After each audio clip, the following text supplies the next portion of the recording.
नमो नमः छात्रा, अहम डॉक्टर प्रदीप आचार्य भवतः शिक्षक सखा च। अद्य वयं तृतीय पाठः व्यायामः सर्वदा पथ्यः। व्यायाम हमेशा स्वास्थ्यप्रद है, स्वास्थ्य के लिए लाभदायक है, इसको पढ़ेंगे। परंतु पठनात् पूर्वं भवतः कृते प्रश्नाः। केषाञ्चित् छात्राणां कृते बारंबार पठनादनन्तरमेव स्मरण न जायते। कुछ छात्रों को बार बार पढ़ने के बाद भी याद नहीं होता। कुछ छात्र तो देखते ही ऐसे लगते हैं जैसे ये बीमार हैं। कुछ छात्र छोटे छोटे कामों को करने से डरते हैं। कुछ छात्रों को खूब समझाया जाए पर समझ में नहीं आता। कुछ लोग ऐसे भी होते हैं जो दिन भर थकान का अनुभव करते हैं, दिन भर उनको नींद आती है, जबकि भोजन वो अच्छा करते हैं, उनकी हाइट हेल्थ सब अच्छी होती है। ऐसा क्यों है कि बार बार पढ़ें, याद नहीं हो, समझ में नहीं आए? इसकी मार्केट में, बाजार में कोई दवा भी नहीं है, पर इसका समाधान संस्कृत के इस पाठ में है, जिसका नाम है व्यायामः सर्वदा पथ्यः। तो आप और हम इस पाठ को पढ़ने वाले हैं। पर पढ़ने से पहले एक सूचना दे दूं, यदि आप लाइव क्लास से या आईएमपी प्रश्नों को समझना या जानना चाहते हैं तो एक और चैनल है शिक्षा चैनल, उस पर जाएं और सर्च करें और उसको सब्सक्राइब करें, या फिर 88895226 इस नंबर पर मैसेज करें। तो आइए शुरू कर दें इस पाठ के लिए कि क्या दवाई है इन सारी रोगों की, इन सभी समस्याओं की। तो इस पाठ को शुरू करने से पहले एक और बात बताऊं कि इस पाठ को किसी सामान्य व्यक्ति ने नहीं लिखा है।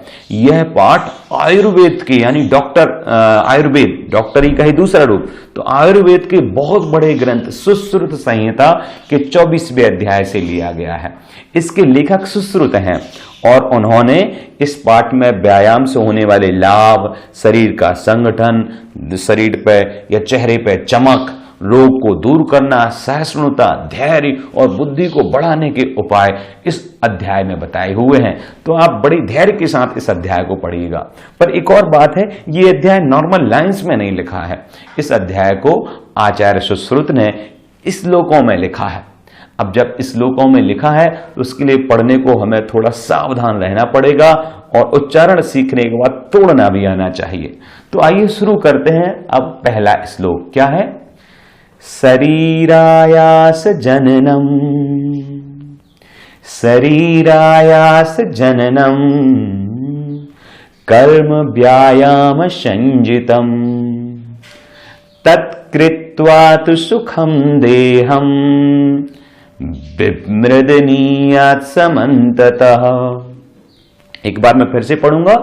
शरीरायास जननम कर्म व्यायाम संजितम तत्कृत्वा तु सुखम देहम विमृदनीयात् समन्ततः। आइए इसको समझते हैं। ये तो हमने उच्चारण सीखा, अब इसको थोड़ा थोड़ा तोड़ते हैं। पहला शब्द है शरीरायास जननम। तोड़ें इसको। शरीर और आयास ये दो शब्द हैं। शरीर के अंत में आ है, रा में भी आ है, और आयास के प्रारंभ में बड़ा आ है। दोनों को मिला दिया, दीर्घ संधि हो गई। तो क्या बन गया शब्द? शरीरायास। और जननम मतलब जन्म होने वाला। तो शरीर के आयास से, आयास मतलब परिश्रम, मेहनत। मेहनत कौन करता है? पुस्तक तो मेहनत करती नहीं है, डिक्शनरी तो मेहनत करती नहीं है, लैपटॉप तो मेहनत करता नहीं। कौन करता है? शरीर। और शरीर के लिए भी दिमाग से करवाने पड़ती है मेहनत।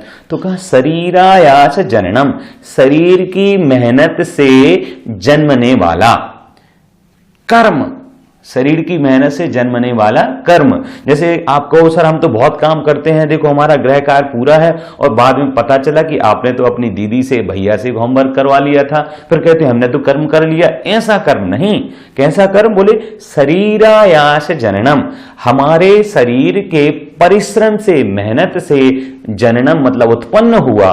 क्या?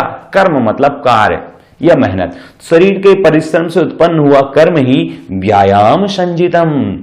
व्यायाम संजितम संज्ञा दी गई है या कहा गया है। प्रश्न बने व्यायाम किसे कहा गया है? व्यायामः किम? तो शरीरायास जननम कर्म व्यायामः, ऐसा बनेगा। ये प्रथम पंक्ति हुई। द्वितीय पंक्ति क्या है? तत्कृत्वा तु सुखम देहम। तत्कृत्वा, कृत्वा शब्द में कृत्वा प्रत्यय है, आप इतना बस याद रखिए कि जहां पर भी कृत्वा प्रत्यय होता है वहां पर अर्थ निकलता है कार्य की। तो तत्कृत्वा, तत् मतलब वह मतलब क्या? पहले किसकी बात हो रही है अभी? व्यायाम की। तो व्यायाम को करके, तू मतलब तो, ये अव्यय है, तो व्यायाम को करके सुखम देहम, शरीर को सुखी करो। और व्यायाम को करके शरीर को सुखी करके क्या करो? विवृधनीयात समन्ततः, समन्ततः मतलब चारों ओर से, सभी ओर से। विवृधनीयात, शरीर को लेप करना चाहिए, शरीर को मलना चाहिए। समन्ततः मतलब चारों ओर से। फिर से समझेंगे, समन्ततः मतलब चारों ओर से, पूरे शरीर को। विवृधनीयात मलना चाहिए, उसका मालिश करना चाहिए। क्यों? सुखम देहम, देह की सुखी के लिए, देह के स्वास्थ्य के लिए, देह को यानी शरीर को, द्वितीय विभक्ति देहम, शरीर को मलना चाहिए। क्या करके? तत्कृत्वा, व्यायाम कृत्वा, यानी व्यायाम करने के बाद, पहले नहीं, व्यायाम करने के बाद। ये बहुत बड़ी बात हो गई, बाद में लिखा है। आपसे पूछा जाए मालिश कब करना है शरीर की, व्यायाम के पहले या बाद में? तो तत्कृत्वा, आप संस्कृत में उत्तर देंगे, तत्कृत्वा सुखम देयम विवृधनीयात समन्ततः, उसको करने के बाद। तो ये श्लोक बड़ा सरल हुआ। आप जो आयासा शब्द आया, शरीर शब्द आया, समन्ततः शब्द आया, विवृधनीयात शब्द आया, ये शब्द बड़े प्यारे हैं। कभी कभी ऐसे श्लोक को याद भी करिए। कभी कभी आपको कहीं बोलना है, कहीं निबंध लिखना है, किसी संगोष्ठी में गए हैं या कहीं इंटरव्यू देने जाना है, तो ये श्लोक बहुत काम के हैं। आइए द्वितीय श्लोक देखते हैं, क्या हो रहा है द्वितीय श्लोक? शरीरोपचय कांतिर। अब देखना, मैंने कांतिर बोला क्योंकि कांति के बाद एक अक्षर जो है गा, उसके ऊपर रा की रेफ लगी है, तो वो रा की रेफ अभी बोलना पड़ेगी। जिस अक्षर के पहले रा की रेफ लगी हो उसके पहले ही उसको बोला जाता है। तो शुरू करते हैं। शरीरोप, अब शरीर में कौन सा सा है? यहां पर तालव्य शकार है, तो जीभ आपकी मुड़ेगी नीचे की ओर थोड़ा सा। शरीरोपचय कांतिर गात्राणां सुविभक्तितः, शरीरोपचया कांतिर गात्राणां सुविभक्तितः, दीप्ताग्नित्वमलानश्यम। क्या लिखा है? दीप्तानित्व, दीप्ताग्नित्व, दीप्ताग्नित्वमनालस्यम। दीप्ता, दीप्ता के बाद कॉमा लगा लीजिए, फिर ग्नित्व, गिनित्व पढ़ लीजिए। दीप्ताग्नित्व मनालस्यम स्थिरत्वं लाघवं मृजा, स्थिरत्वं लाघवं मृजा। पूरा पढ़ते हैं। शरीरोपचया कांतिर गात्राणां सुविभक्तता, दीप्ताग्नित्व मनालस्यम स्थिरत्वं लाघवं मृजा। इसको तोड़ते हैं। श्लोक पढ़ लिया, एक दो बार और आप इसको बैक करके सुनेंगे, मैं रिपीट नहीं कर रहा हूं, तो आपको ये समझ में नहीं आएगा। पर जैसे मैं तोड़ रहा हूं वहीं रुक के वैसे वैसे अक्षरों को तोड़ के पढ़ना है। अब शुरू से देखा, लिखा है शरीरोपचय, शरीर और उपचय। शरीर तो शब्द स्पष्ट समझ में आ रहा है, पर इसमें एक और शब्द है, जैसे परधन उपकार, पर के अंत में आ और उपकार के प्रारंभ में परोपकार बन जाता है। वैसे ही शरीर धन उपचय, दोनों को मिला दिया तो क्या बन गया? शरीरोपचय, शरीर उपचय। फिर क्या लिखा? कांति, कांति के बाद जो गा के ऊपर राखी रेफ उसका विसर्ग बन जाएगा, तो कांति में विसर्ग आ जाएगा। शरीर धन उपचय कांति गात्राणाम सुविभक्तता। अब गात्राणाम में षष्ठी विभक्ति है और बहुवचन है। अब पहली पंक्ति का अर्थ देखते हैं। शरीर धन उपचय यानी शरीर की वृद्धि, ठीक है। और कांति, कांति मतलब चमक। आपने देखा हो कुछ लोग चमक के लिए क्रीम लगाते हैं, पाउडर लगाते हैं, फेशियल कराते हैं, पर कुछ लोग होते हैं जो कुछ नहीं कराते फिर भी उनका चेहरा, उनकी शरीर, उनकी ओज, उनकी वाणी चमकती है। क्यों चमकती है? क्योंकि वो हष्ट पुष्ट रहते हैं, काम करते रहते हैं, मेहनत करते रहते हैं।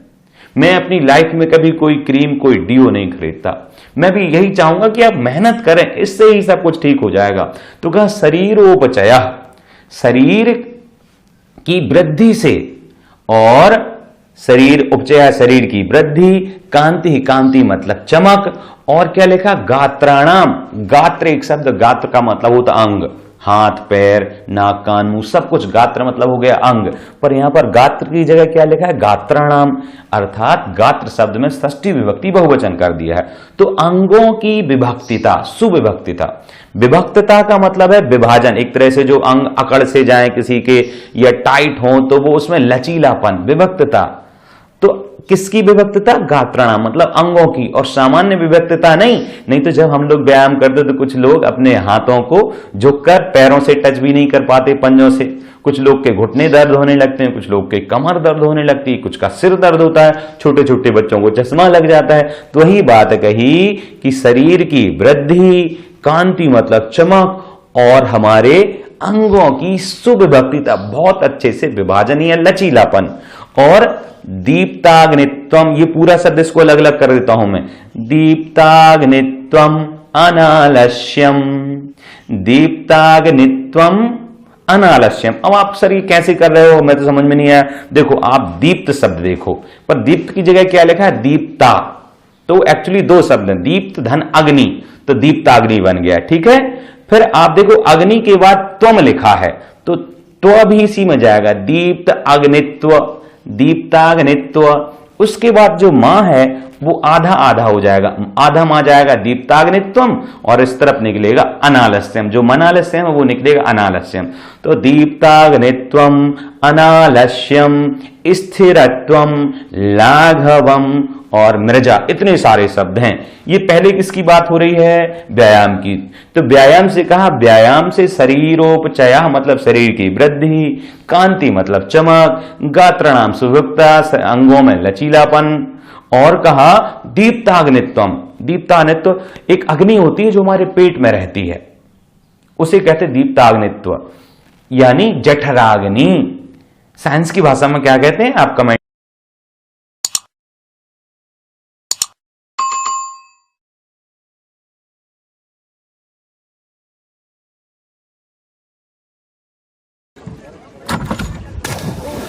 साइंस की भाषा में क्या कहते हैं आप मुझे बताइएगा। क्या लिखा, दीप्ताग्नित्वम अनालस्यम, दीप्ताग्नित्वम यानी दीप्त अग्नि, जठराग्नि। दीप्ताग्नित्व मतलब जठराग्नि, हमारे पेट में जो अग्नि रहती है वो हमें पेट को जलाती नहीं है। वो कैसी अग्नि है, जैसे आपने देखा हो बहुत सारा कचड़ा पड़ा हो सूखा सूखा, आपको लगता है उसे जला दें, तो जला देने से वो कचड़ा कैसा हो जाता है, बिल्कुल कम बचता है, ठीक है, अवशेष बचते हैं, उसे खाद के काम में भी आ जाता है। और उसकी जो ऊर्जा थी उस कचरे में या उस ईंधन में, वो अग्नि के रूप में निकल जाती है और उससे भोजन भी पक जाता है। लकड़ियों को देखें, ऊर्जा निकल के क्या पचा देती है, भोजन को पका देती हैं। वैसे हमारे पेट में भी एक अग्नि होती है जिसे बोलते हैं जठराग्नि। आप कैसा भी भोजन करते हो, दूध पीना, बादाम खाना, पपीता खाना, या फल या पालक, बहुत सारा खाना खाते हैं और ये पेट उसको पचा देता है। कैसे पच जाता है वो, कौन सा ऐसा उसमें उपक्रम मशीन लगी है, तो वही कहा दीप्ताग्नित्वम, वही जठराग्नि उसे पचा देती है। पर आपने देखा हो कुछ लोगों को खाना नहीं पचता है तो बहुत गैस बनती है, घबराहट होती है, उल्टी को मन करता है, और कुछ लोग उल्टी भी कर देते हैं। क्यों, क्योंकि उनकी जो जठराग्नि है, पेट की जो अग्नि है, ये शब्द है, कोई आग नहीं लगी है पेट में, पेट में पाचन शक्ति है वो कमजोर है, और इसीलिए कह रहे हैं कि दीप्ताग्नित्वम। और कहा अनालस्यम, यानी आलस्य का उल्टा अनालस्यम। तो दीप्ताग्नित्वम पेट की पचाने की शक्ति को, अनालस्यम मतलब आलस्य रहित पने को यानी स्फूर्ति को, फिर कहा स्थिरत्वम स्थिरता को। जैसे कुछ लोग को छत पर कर दिया जाए बिल्कुल लास्ट कोने में, तो उतने ही में कांपने लगते हैं, डरने लगते हैं। किसी से कहा जाए पतली सी पगडंडी में से चलिए, नहीं चल पाते हैं। आपने फुटबॉल या हॉकी के मैदान में देखा होगा, जो प्लेयर्स होते हैं वो बीच बीच में खंबे गड़े होते हैं, उनके बीच से बॉल ऐसे ऐसे राउंड राउंड करके निकालते हैं। कुछ लोग तो गिर जाएंगे उसी में, हाथ कांपने लगते हैं। तो ये कहा इससे व्यायाम करने से दीप्ताग्नि बढ़ती है, आलस्य दूर भाग की स्फूर्ति आती है, स्थिरत्व मतलब स्थिरता आती है। और कहा लाघवम शरीर में हल्कापन, लघु का बन गया लाघवम। शरीर में हल्कापन मतलब सर हमें तो मोटा होना है, ये तो आप हल्का बनने की बात कर रहे हो तो हम नहीं करेंगे। यहां हल्का बनने से पतला होना नहीं है, यहां हल्के बनने से मतलब है आपको थोड़े से काम करने में थकान नहीं होगी। आपको अपने शरीर का वजन का ही पता नहीं चलेगा कि मेरा इतना वजन हो गया। आप 100 किलो के भी हैं पर आप में स्फूर्ति है, मोटापा नहीं है।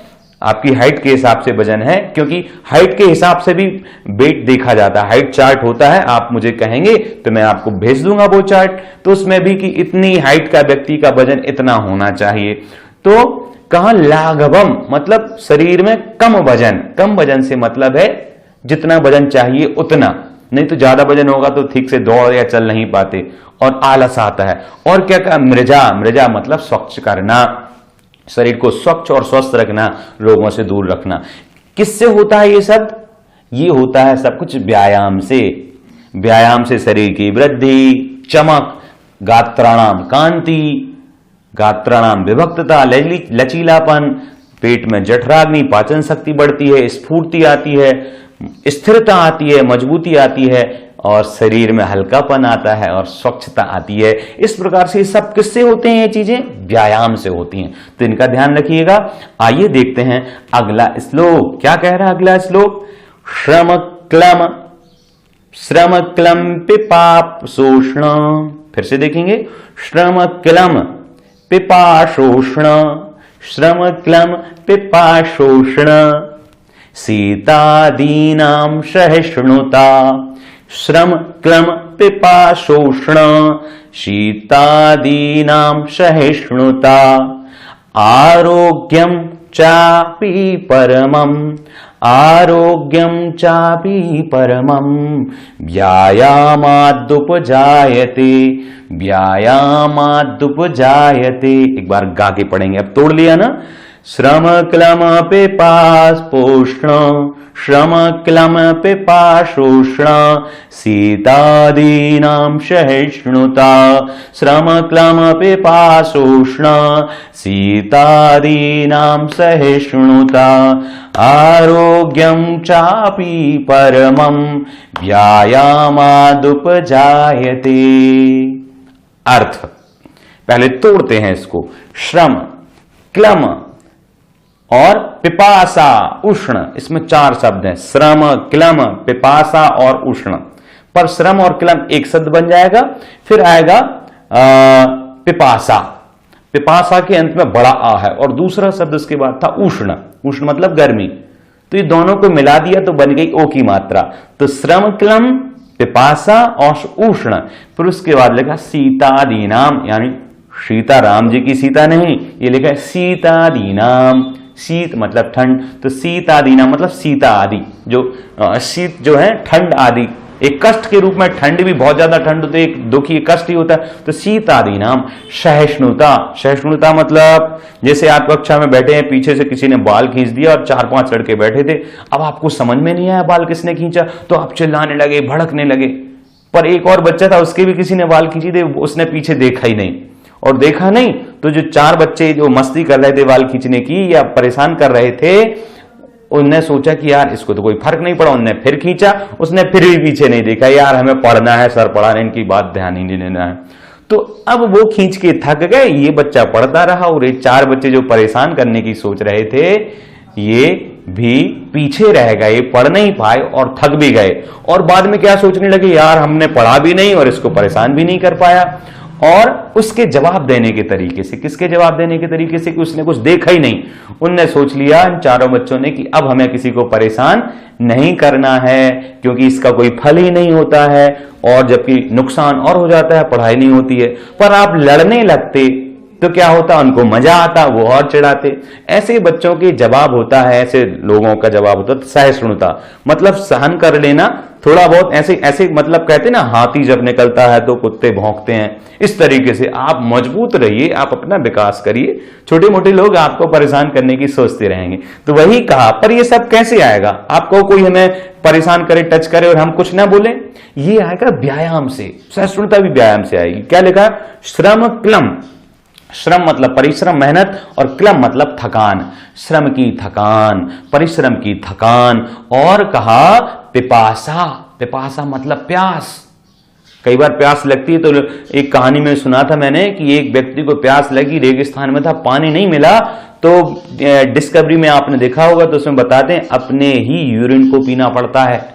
ऐसी कंडीशन आ जाती है, कुछ लोग जमीन को चाटने लगते हैं, इतनी अधिक प्यास लगती है तो, क्योंकि सहन नहीं कर पा रहे हैं। तो कहा श्रम क्लम पिपासा उष्ण, शरीर की थकान, पिपासा, उष्ण, उष्ण मतलब गर्मी, शीत मतलब ठंड, और फिर लिख दिया आदि नाम मतलब आदि, शरीर की थकान, पिपासा, उष्ण, शीत आदि की सहिष्णुता मतलब सहन करने की शक्ति। और क्या क्या बोले, आरोग्यम चा अपि, और व्यायामाद उपजायते, आरोग्य ये शीत ठंड इनको सहन करने की शक्ति, प्यास को सहन करने की शक्ति, और आरोग्यम अर्थात रोग से रहितपना, निरोगता, ये सारे के सारे परमम आरोग्यम। ऐसा नहीं कि 1-2 महीने के लिए ठीक हो गए और फिर बीमार नहीं, फिर बीमार हो गए, ऐसा आरोग्य परमम आरोग्य मतलब हमेशा के लिए कभी आपको रोग नहीं होगा।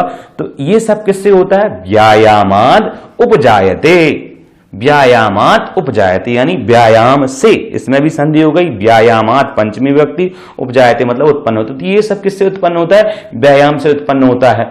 अब आपके मन में प्रश्न आएगा, सर आप तो कुछ का कुछ बोलते जा रहे हो, हमने बहुत सारे लोग देखे जो खूब व्यायाम करते हैं पर रोगी रहते हैं, या फिर उनकी जल्दी मृत्यु भी, कई को हमने देखा है कि कई अच्छे अच्छे मेहनती लोग जल्दी उनकी डेथ हो गई।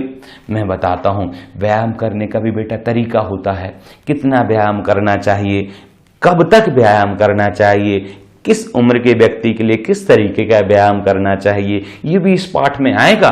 तो आप बिल्कुल घबराएं मत, हम इस पाठ को धीरे धीरे पढ़ेंगे, आराम से पढ़ेंगे। अब आपकी कोई व्यायाम से संबंधित कोई डाउट हो, या फिर आपको लगता हो कि मेरे लिए ये रोग है, मुझे याद नहीं होता है, तो मैं आपको याद करने की भी विधि बताऊंगा कि याद करने की सबसे अच्छी विधि क्या है। और यदि आपकी और भी कोई समस्या कि मुझे सर समझ नहीं आता, याद भी हो जाता है, हम खूब रटते हैं, ऐसी अलग अलग लोगों की अलग अलग समस्याएं हो सकती हैं, तो मित्रों मेरे आप दोस्त के जैसे हो, ये सारी समस्या आप कमेंट बॉक्स में लिख दें, या फिर क्या करें, कमेंट बॉक्स भी नहीं है तो 8889952226 पर ऐसा मैसेज कर दें। तो क्या होगा, मैं आपको ये तरीके भी बताऊंगा कि क्या करना चाहिए, याद करने की विधि क्या है। आज के लिए हम इतना ही पढ़ते हैं, आगे कल पढ़ेंगे। पर जो 3 श्लोक हैं बड़े प्यारे थे, उनको दोहरा लेते हैं। शरीरायास जननम कर्म व्यायाम संगितम तत्कृत्वा तु सुखम देहम बिभ्रदनीयात् समन्ततः शरीरोपचया कान्तिर्गात्राणां सुविभक्तता दीप्ताग्नित्वमनालस्यं स्थिरत्वं लाघवं रजा। अगला पद्य, श्रम पिपाप शोषण शीतादीनां सहिष्णुता आरोग्यं चापि परमं व्यायामादुपजायते। अगला श्लोक का और उच्चारण कर लें। न चास्ति सदृशं तेन किंचित स्थौल्यापकर्षणं न चा व्यायामिनं मर्त्य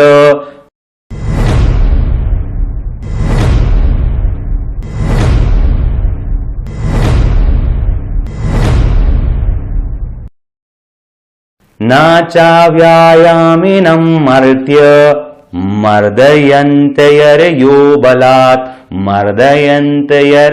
बलात्। ये पद था, आशा है अच्छा लगा होगा, तो जरूर लाइक करें, मैसेज करें। नमस्कार, कल पुनः मिलेंगे।